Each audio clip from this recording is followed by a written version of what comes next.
Preds Nation, I feel like it's time I address this. Oh, no. We're back. You got it, like below my belt. We're back. What's up everybody, it's Dynamic here and welcome back to a new MLW video. Today we're going to be talking about if the Predators are back and the problem with the Wildcats.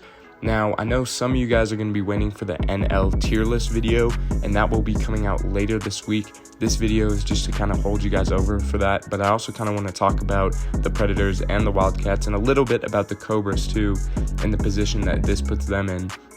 Let's start with the Predators though, as they have seen a resurgence in this last series against the Wildcats, completely sweeping a Wildcats team which looked to be very elite before this.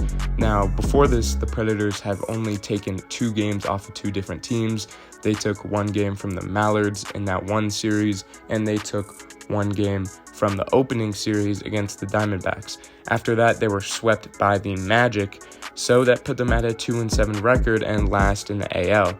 However, after beating the Wildcats, completely sweeping them, now they are 3rd in the AL, and they are creeping up to that 2nd spot. So the big question is, are the Predators back? I want to start by talking about the hitting from the Predators, which was off the charts. Ryan Kratch was just unstoppable this game. He looked like an MVP candidate and he looked completely untouchable. But obviously the elephant in the room is Rudy Ramirez, who on my last tier list video I ranked him at F, but after seeing what he did in this series, I'd probably put him at D. He started to make contact with the ball, and almost every time he was at the plate, you could tell there was a fear in the pitcher's eye. He was more efficient than pretty much any other hitter besides Kratch on the Predators.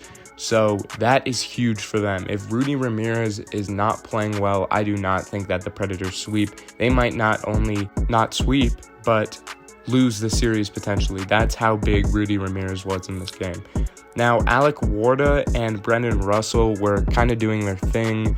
They've been doing this all season, but I think that they put together a collection of important hits, good fielding or decent fielding.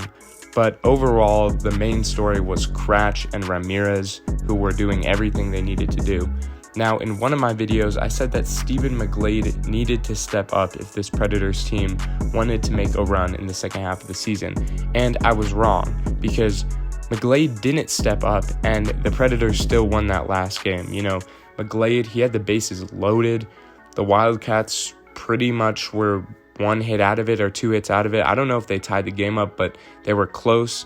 And then he finally got business done, but it was a little bit scary. He had them drive in like 3 or 4 runs there at the end of the game. If you watch that series, you know what I'm talking about.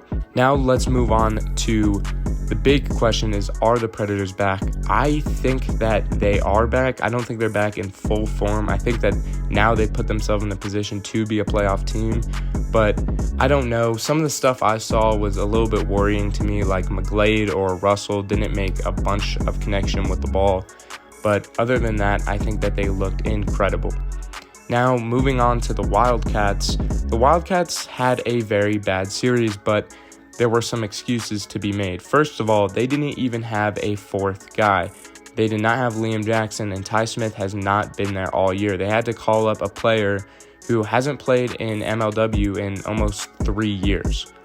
So, and for what I saw from Austin Ford, I actually think there's a lot of potential there, but I think he hasn't played in the MLW in such a long time, or probably even wiffle ball for that, and he still looked pretty solid out there. So, you know, there is some potential there for sure, but overall, I think it was just the facts that the Wildcats had 0 depth going into this game. But that's not the only problem, because the pitching was pretty horrendous as well. I thought Pearson was pretty solid considering the circumstances, but I think Schultz was pretty awful.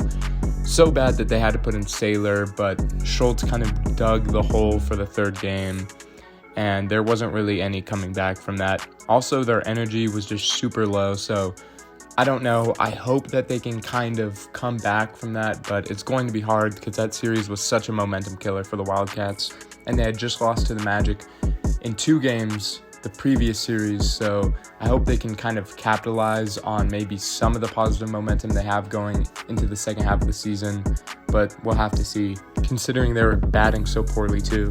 This also puts the Cobras in an interesting spot, as now they are technically the last in the division, and they're going to need a really good series to get back into it.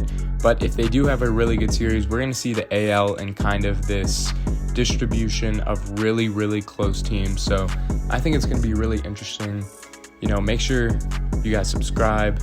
If you want to see more videos like this, make sure to like the video and comment. And I will see you guys later. Peace.